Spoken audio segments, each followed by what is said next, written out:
Please like and subscribe to my YouTube channel Kids Moral Stories. कहानी दो दोस्त और रिच। एक ज़माने में एक पुरअमन गांव में राज और साम नाम के दो बेहतरीन दोस्त रहते थे। वो लाजिम व मज़लूम थे और सब कुछ एक साथ करते थे, चाहे वो खेलना हो, पढ़ना हो या करीबी जंगल में मुहिम जोई पर जाना हो। एक धूप वाली सुबह राज और साम ने जंगल में पैदल सफ़र करने का फ़ैसला किया। उन्होंने अपने थैले नमकीन, पानी की बोतलों और अपने पसंदीदा खिलौनों से भरे। जब वो जंगल की गहराई में गए तो उन्होंने ज़मीन पर अजीबोगरीब कदमों के निशानात देखे। उन्होंने कदमों के निशानात की पैरवी की और महसूस किया कि वो अकेले नहीं हैं। कदमों के निशान एक बहुत बड़े रिछ के थे। खौफ ने उन्हें अपनी लपेट में ले लिया और उनके दिल ढोल की तरह धड़कने लगे। वो जानते थे कि उन्हें जल्दी से कुछ करना है। राज ने साम से सरगोशी की, हम क्या करें साम?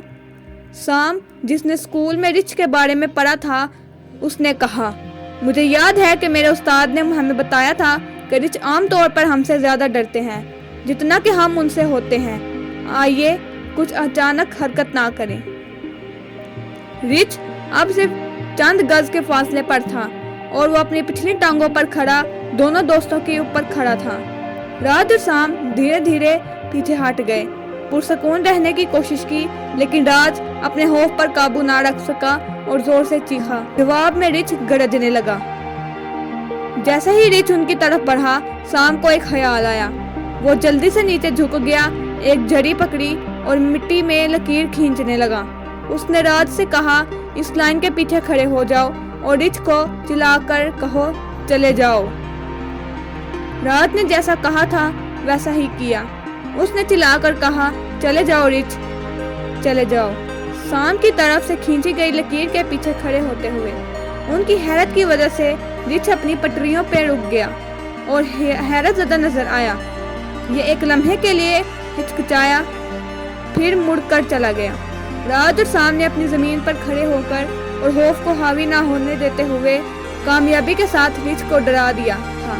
एक बार जब रिच नज़रों से ओझल हो गया तो उन्होंने एक दूसरे को गले लगाया और सुकून से हंसे। उन्होंने अपना इजाफा जारी रखा। उनकी तेज सोच और टीम वर्क के लिए शुक्रगुजार हैं। उन्होंने एक दिन एक कीमती सबक सीखा था, अपने खौफ का सामना करना और मुश्किल हालात में पुरसुकून रहना उन्हें किसी भी चैलेंज पर काबू पाने में मदद दे सकता है। कहानी का इलाही सबक ये है कि ये कहानी हमें सिखाती है कि पुरसुकून रहना, अक्ली तौर पर सोचना और मिलकर काम करना हमें खौफनाक तरीन हालात पर भी काबू पाने में मदद दे सकता है। ये याद रखना ज़रूरी है कि खौफ हमारे फैसले पर बादल डाल सकता है, इसलिए हिम्मत और साफ ज़हन के साथ अपने खौफ का मुकाबला करना बेहतर है।